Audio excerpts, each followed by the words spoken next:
Welcome to the film press conference. Just before I hand over to Craig, I want to make another public thank you to this group of people who have worked incredibly hard over the last few weeks.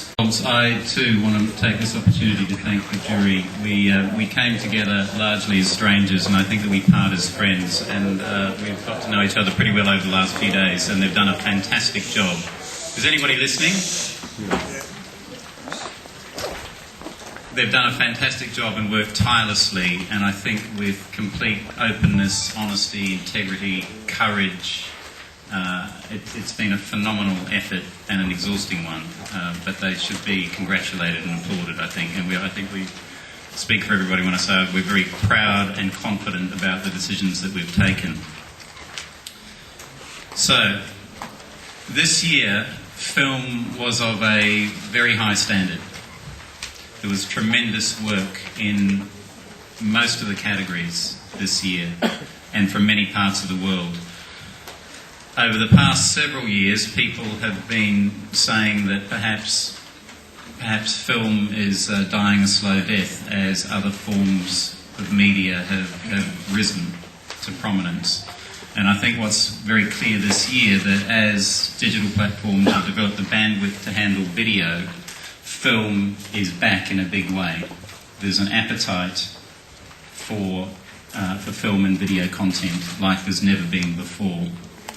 And that appetite is being fed by some brilliant work. So as a consequence of that, this year there are more golds than there have been for the past couple of years. There are 21 golds this year across both the A categories, which is essentially broadcast and cinema, and the B categories. So to be clear, there are more categories in which awards are given this year.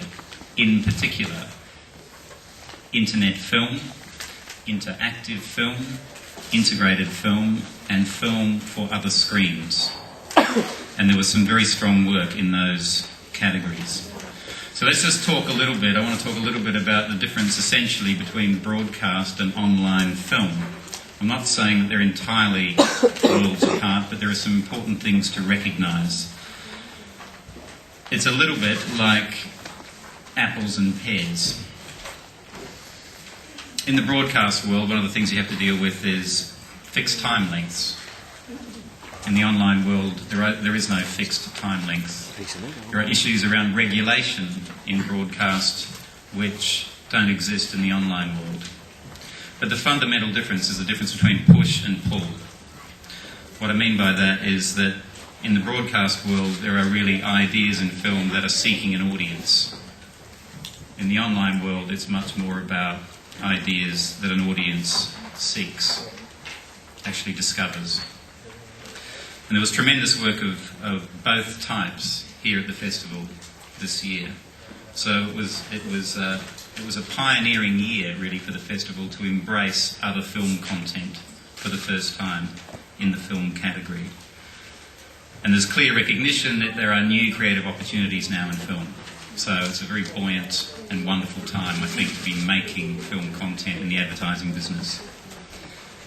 We took a landmark decision this year because we were for the first time dealing with broadcast film and non-broadcast film, and we discussed for hours, in fact, last night, how to reconcile the two, until we took the decision for the first time in the festival's history to in fact award 2 Grand Prix. There's one Grand Prix for the Halo 3 campaign and another Grand Prix for Cadbury Gorilla.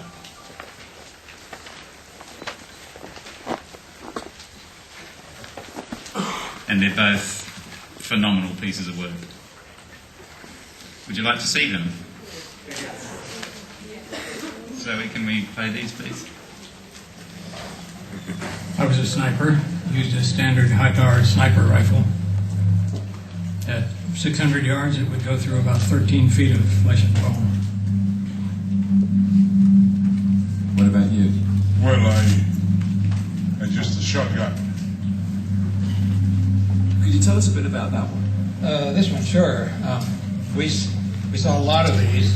This is an old Covenant weapon.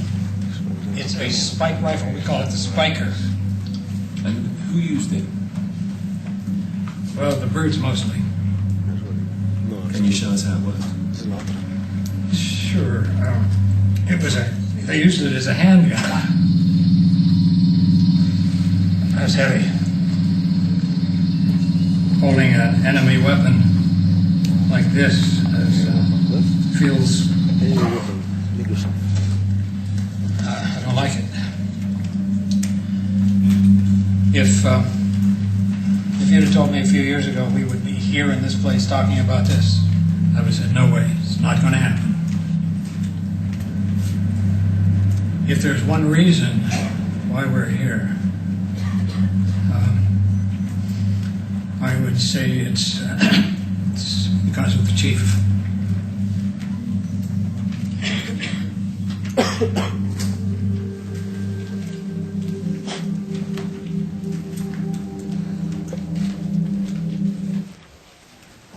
It's hard to do justice to this campaign in a press conference. There's in fact three. There's a series of films for Halo 3. Each of them immensely powerful, I think, but we'll only have time to show you one right now. And the other piece we'll show you is Cadbury Guerrilla.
Any questions? 25 to 28, because they're essentially public service, and 28 is a craft category for music. So those are not allowed to be, they're not eligible for the Grand Prix discussion. Golds in every other category are, of course, eligible. So what we did is we had a discussion around each of those pieces of work, and we were very, very thorough, I can promise you, very thorough on the way through the judging, very rigorous in the judging. So we were very familiar with all the work that had been awarded gold. What we then did is, through secret ballot, everyone had the opportunity to vote for up to 3 pieces of work from those golds. Not in any particular order, but they could choose 3 things that they wanted to advance to the next round, which was just to eliminate the discussion down to 3 things. So everybody exercised that right to vote. And as a result of that first round discussion, it was clear that there were 2 pieces of work really in contention: Guerrilla and Halo, the Halo campaign. So we then went through quite a lot of discussion because, perhaps predictably, we're looking at very, very good work that's representative of broadcast filmmaking and online film content. And it's, as we discovered, having, as I say, discussed it and debated it and had fairly animated, colourful discussion, it was in the end impossible to reconcile, and maybe more importantly, a little bit futile, when essentially what you've got is fantastic work in both spaces. And it seemed a little unfair in the end, after 2 hours of debate, to try and force one of them through a particular gate, really at the expense of the other. So we then took a decision that the best way to treat these pieces of work would be to award 2 Grand Prix. And we took a vote on that, and we voted unanimously in favour of doing that. And so the Grand Prix decisions, plural, this year, have the 100% unanimous agreement of the jury. Does that answer the question? I have a question. Tracy Howard from USA Today. Hi. Hi. Just to clarify one thing before my question. Gorilla was just the web, correct? Or was it on broadcast as well? It's broadcast. Okay. And the web as well? Or was it just broadcast? It was entered as a broadcast film. Okay. My question is just looking at the 2 pieces of work. Halo was very multimedia, and Gorilla was sort of a simpler piece of work, I think, just in terms of how it was used. Could you talk a little bit about what made you decide for each of those? What about the Halo work made it win, and what about the Gorilla work specifically made it win? Yeah, well, some of the other guys should speak up on this, but here's just a quick view from me on both pieces. As I said, I think they're both to have to try and eliminate one of these great pieces of work for the sake of satisfying the rules that have predated the festival this year. Much better to celebrate both pieces and make sure that they get the proper exposure in the industry, that more people get to see them for the brilliant bits of thinking and execution that they are, by giving them equal weight this year. Anybody want to say anything? I think it was actually less polarising than you imagine. The big question really with the jury was between, the big questions that we had were between the kind of internet films of like Halo 3 and maybe the more expansive pieces like HBO to the more broadcast pieces like Gorilla. I don't think really, surprisingly, I think the Gorilla was quite clearly the choice of the jury. I mean, it's an extremely impressive piece of footage, Gorilla, if you watch it as a body. And I mean, the effect that it's had in the room and around the world is quite astonishing. It's probably one of the most captive pieces of communication we saw in the film category. How it just locks you in from the very word go and just holds the viewer in anticipation. I think that's clearly what made it stand out. Question, frankly, because you're saying we should be evaluating creativity, not effectiveness, and now you're asking a question about how it works for the brand. So, but let me sort of break it down a little bit. I think our concern is with creativity and recognising and rewarding creativity. Absolutely. So if we just talk about Gorilla for a moment, it's a courageous piece of work, in my view. It defies many of the conventions of confectionery advertising. If I asked you all to, in the next 30 seconds, write a television ad for chocolate, I bet most of you in the room would lapse into those conventions very quickly. We'd have someone eating the chocolate bar. You'd get to see the chocolate. You'd probably see them making the chocolate at some point. A lot. You'd have a lot of sweeping, soaring, cheesy music over the top of it, and you'd have someone talking at you incessantly. What Gorilla does is it challenges all those assumptions and subverts them all, and it says essentially that chocolate's about pleasure. And so the communication that comes from this brand should be pleasurable, entertaining. It's a great piece of entertainment.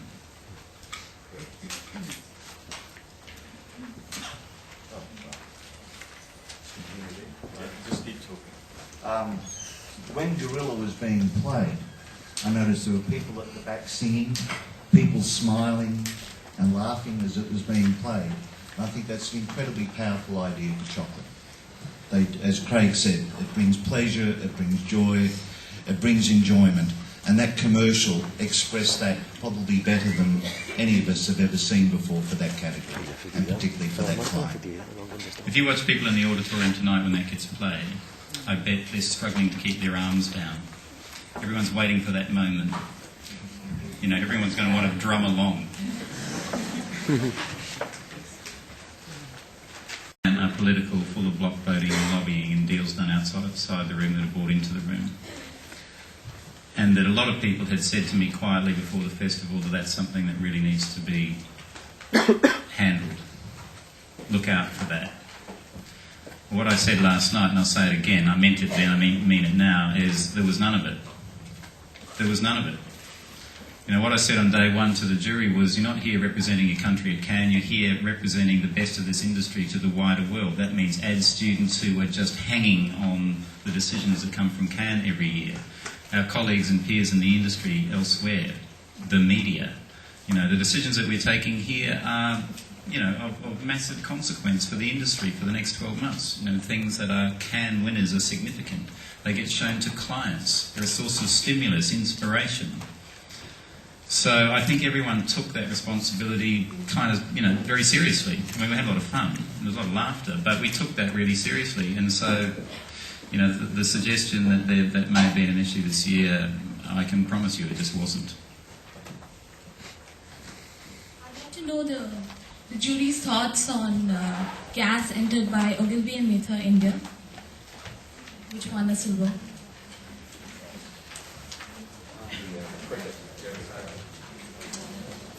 Get used to tension.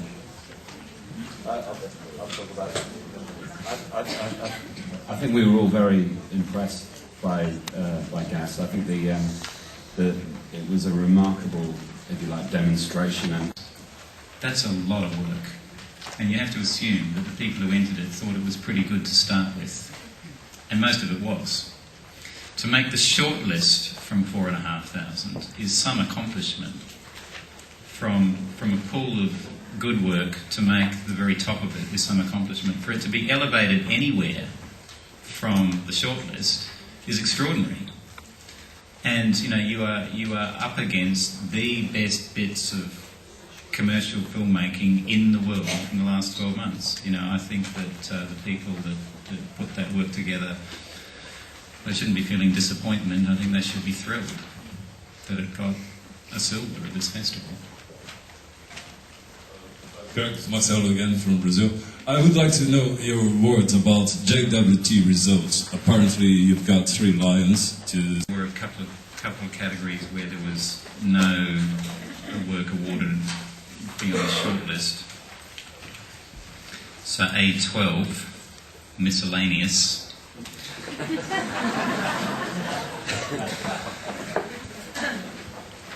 And there were 26 pieces of work entered in the festival, and nothing made it through. Mobile film, and there were only 6 pieces entered. We saw them all. There was nothing very exciting in that space this year. Interactive TV, there were 23 entries this year. Nothing that tickled us enough.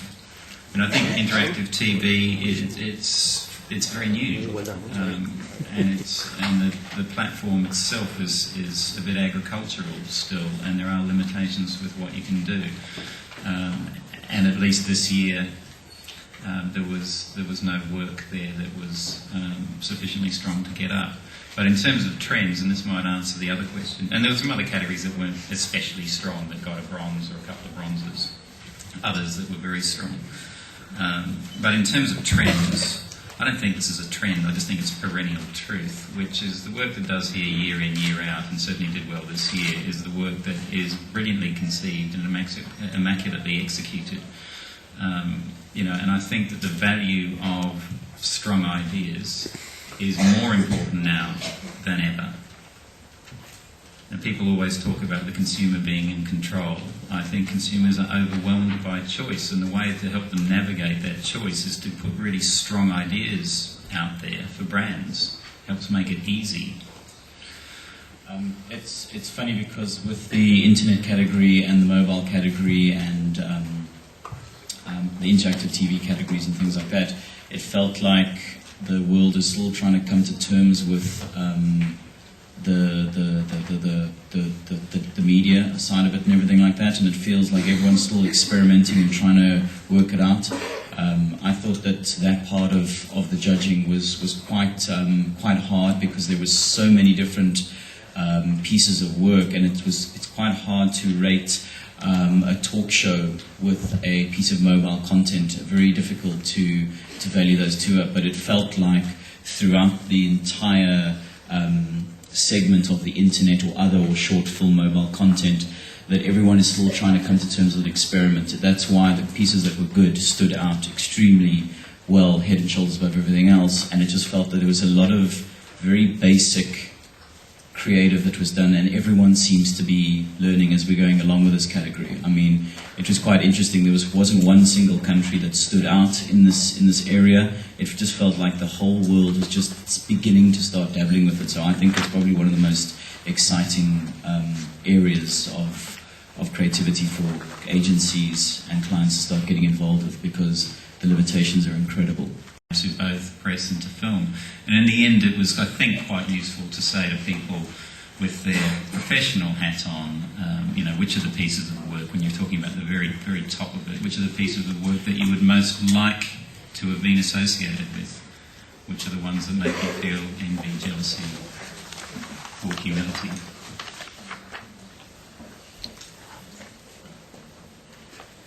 Yes, I had a question about what you... There would be no place for it here, and that would be a tragedy. So I think that the principle of having a place for that work to exist in the festival is absolutely the right one and should be completely supported.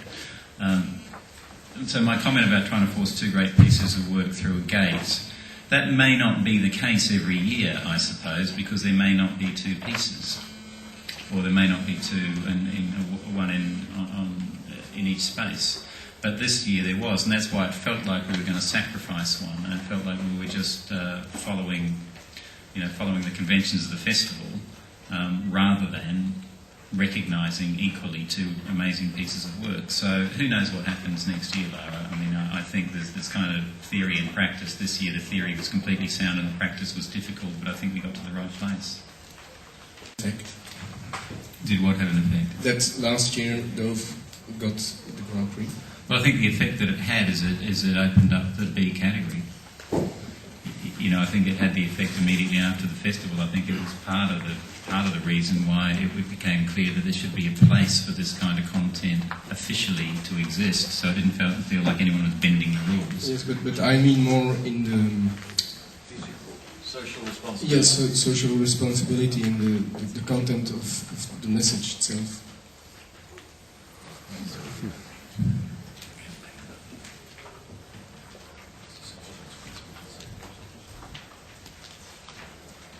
Right, I'm still not quite following the question. Is the question whether that has actually encouraged more brands to be socially aware and responsible? Yes. Did you see this year that there were more that kind of work?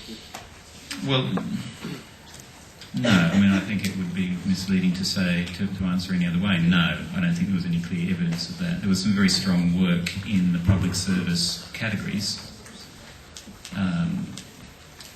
but I can't recall any great body of work which was commercially motivated for brands that was suddenly more socially aware. Basically, I think most jurors tried very hard to judge all the currents, all the different tools we have in our trade to reach people, to touch them. If it's humor, if it's beautifully crafted, if it's, I mean, you will see tomorrow night, it is a brilliant reel, because it's got all that. Because the last thing we want is that we give a signal and next year we get 6,000 of the same ads. All right. Briefly but very heartfelt thank you to this extraordinary group of people on the table, not including myself obviously, but this jury who have come together from all over the world and have given their energy and their time to judge this work over the last few days. I'm in a very privileged position because I can actually sit in the jury rooms and listen to the discussions. And if I told you that they were extremely high quality, I'm sure you wouldn't be surprised. So thank you very much for the entire jury for everything they've done for the festival. And I'll hand over straight over to Mark Tutzel, the president of the jury. Okay, good morning or good afternoon. First of all, just to reiterate that an award show is only as good as its jury, and the value of the award in question is only as good as the jury who actually evaluate that work. And I just want to publicly thank each and every one of the people assembled at this table, including Ty Montague, who unfortunately had to go back to the States, for their time, but more importantly for their intelligence, their creativity and their focus. You know, our goal was very, very simple: to discover the finest thinking, the freshest thinking in the world right now. Work that will really chart a new territory for the industry, and work that, more importantly, will just inspire. Cannes is all about inspiration. It's a wonderful moment in time when the world comes together in one place to look at the work that we produce. It's a barometer of the health of the industry, but more importantly, it's about education and it's about inspiration. And I think the work that we saw over the last week or so was wonderful, was really, really thought-provoking, fresh, new. It stretched the boundaries of communication. It really took full advantage of this limited creative canvas that we have, that we now play in. And there were some brands that really stood out. And they stood out for, I think, one reason, which was they had a comprehensive understanding of human behavior. Communication is based on two very simple things: people and behavior. And I passionately believe that creativity has the power to transform human behavior. And the work in front of you is some of the finest thinking in the world today. But more importantly, it moved people. It involved people in different ways. And the entry point into the connection between people and the brand were very different, but each got to the same destination. There was a conversation, there was a fusion between the two worlds. And it was work that really did surprise and delight everybody. So we split this year into two categories again. I mean, I think there will be a moment in time when everything comes together. We're looking for ideas, and we're looking for the biggest ideas of the year. And the two Grand Prix that we awarded, we believe, for different reasons, represent groundbreaking thinking. They chart a new territory for the industry. They're a glimpse into the future of what we do. In the case of the Titanium Award, it really is pure digital. It really embraces everything that is new: entertainment, utility, interactivity, bringing it together in a fresh, new, nimble way. It also captured the essence of the brand. A 24/7 site that had the ability to change, evolve over time, entertain you, reward you each time you come into contact with it. And it really surprised everybody. The initial reaction was, wow, what's this? Which was amazing. That's what Titanium is all about. It has to stop you in your tracks. It has to make you rethink. It has to make you reappraise this industry. And this work, we believe, I think, takes it to the next level. In integration, Halo 3 stood head and shoulders above the rest. It was, again, rooted in humanity, rooted in storytelling, rooted in again, a connection with people. And just the variety and of the work that they produced along the food chain was so surprising and so new and so engaging. And really, I think within that category and within the industry, I think it is breathtakingly beautiful in its craft, in its thinking, in its execution, and the way it connects with people. And I think it set a new standard for gaming. I think it's literally game-changing in its thinking. And I think it's work that really takes the two worlds together. So I think, to be honest with you, I mean, we've had obviously a week here to look at the work. I think what a good starting point was look at the work that we evaluated this week and just become people viewing it. So let's play both the two Grand Prix in its totality, so you can see the comprehensive nature of both the cases and both the huge scalable ideas. The online portion of the Halo 3 Believe campaign provided an interactive fly-through of the entire John 117 monument, putting visitors right in the middle of the fight. They could learn more about our enemies and hear first-hand stories from the men who were there. This was made by a plasma rifle. They used it as a handgun.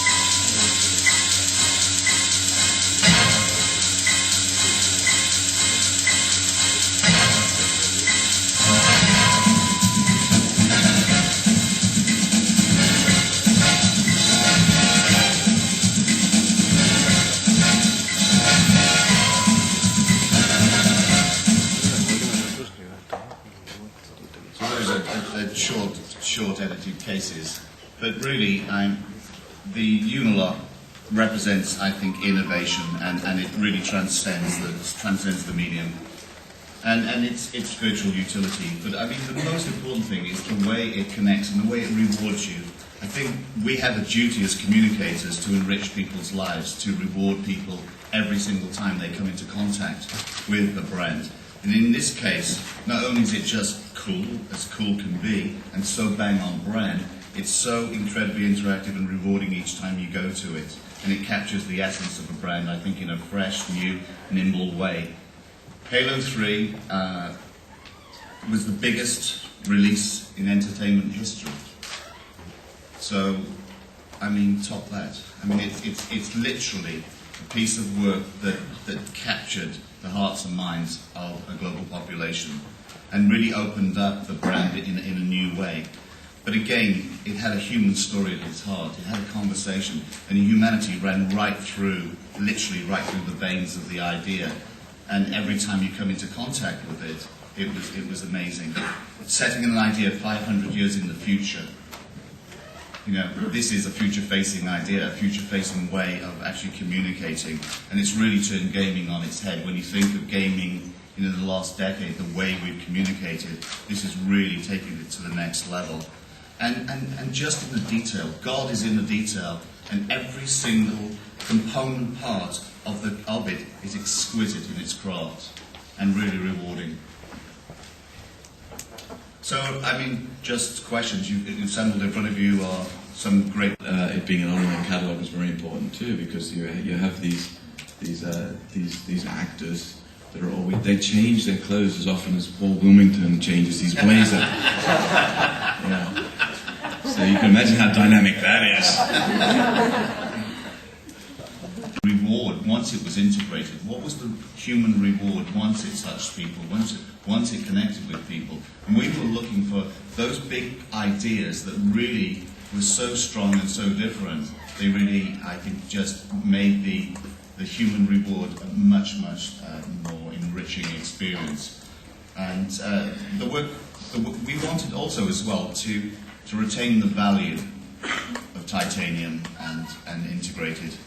You know, we don't want to hand out these awards like confetti.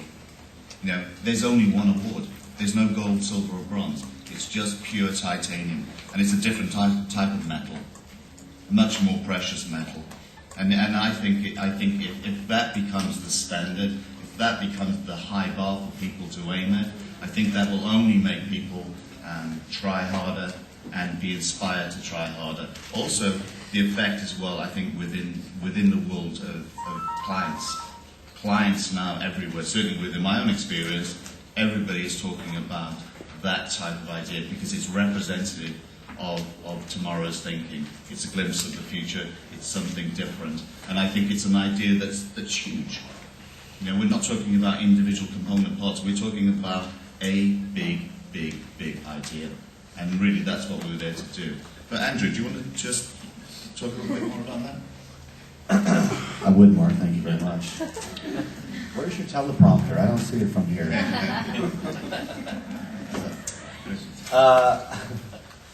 You know, it was interesting looking at the integrated work, I mean, because the longer that the categories have been going on, the more everybody's sort of getting it, and the entries themselves are these very professional, well done, integrated entries. And I think that it starts to be about, you know, ticking off particular pieces of media. You know, we did, you know, YouTube, we were on there, and we did all these little pieces. You know, and I think it becomes, every time that, you know, it gets too much about media, I think as judges we pull back and we say, what is the idea? Is there an idea here? You know, and is the media directly tied into that idea? Is it really expanding it when those two things come together? So I think that's the reality. I think that ultimately it felt good to,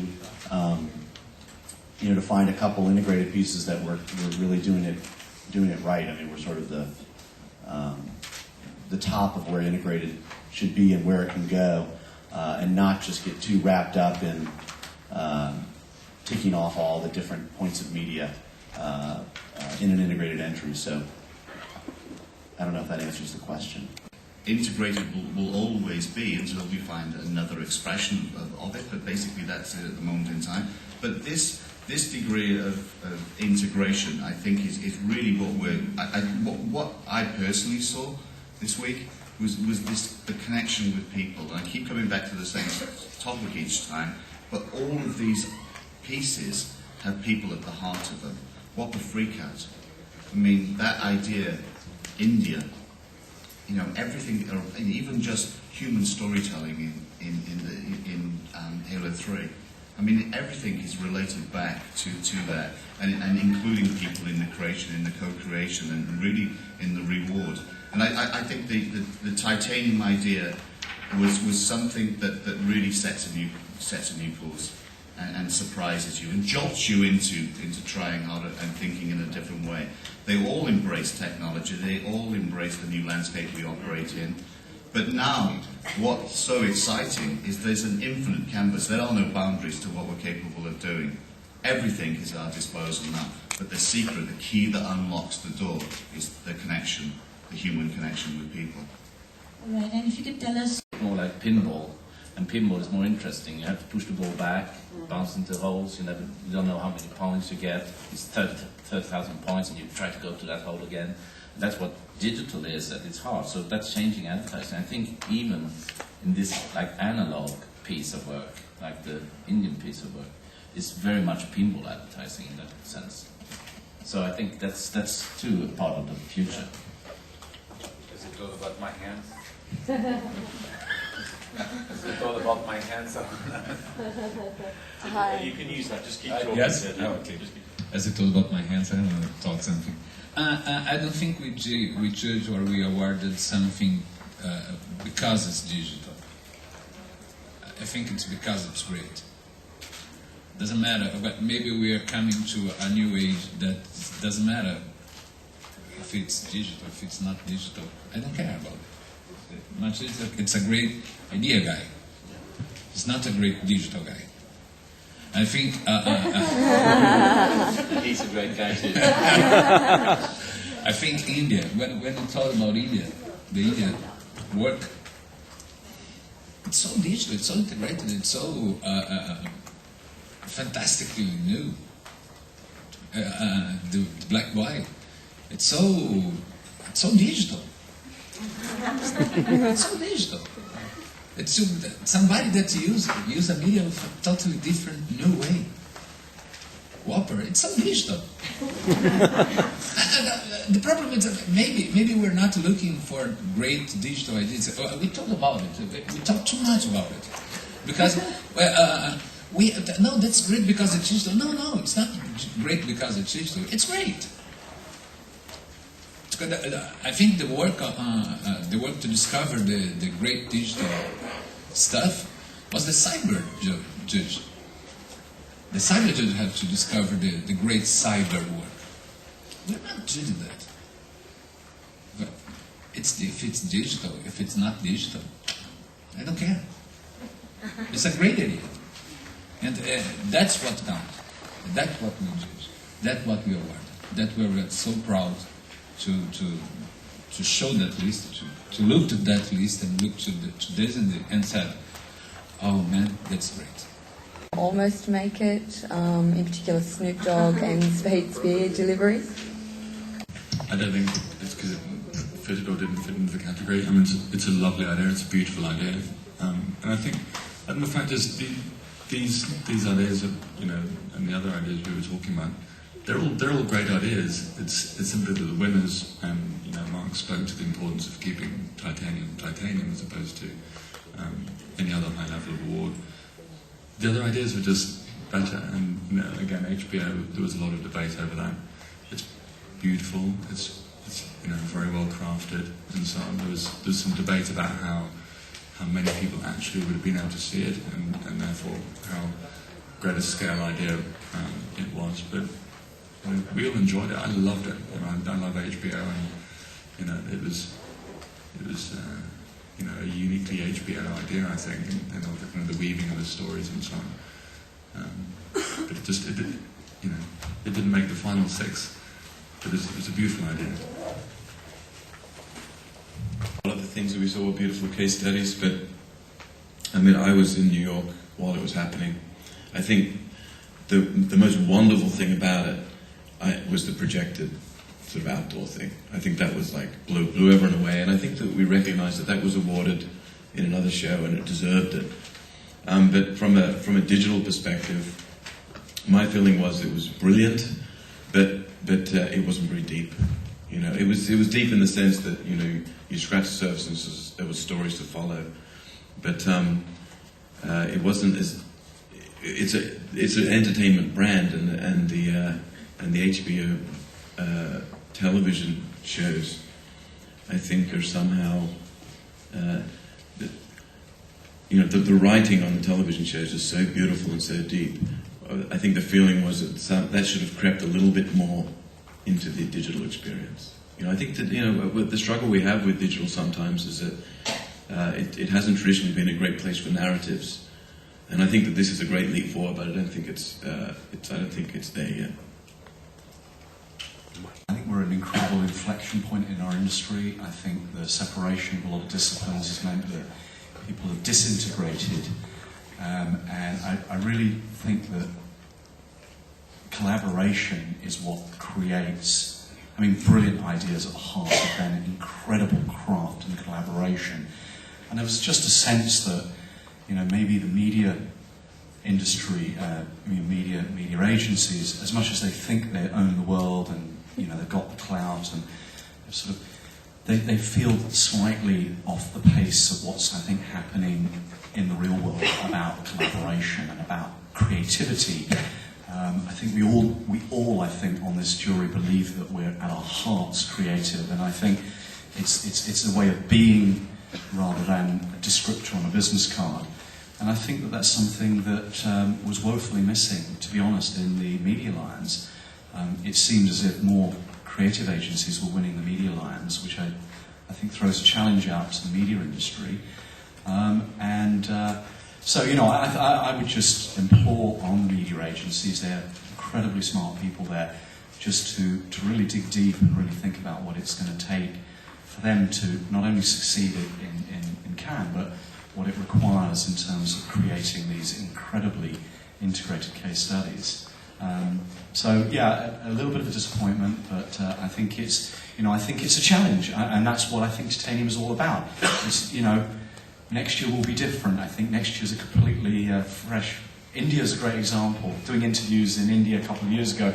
What do we need to do to win? What do we need to do? We need to get involved. Look at India. They got involved. they've been a nation that's sort of, been extremely successful here, and vice versa. I think it could be for any discipline. There's an opportunity for not to be too clique as well.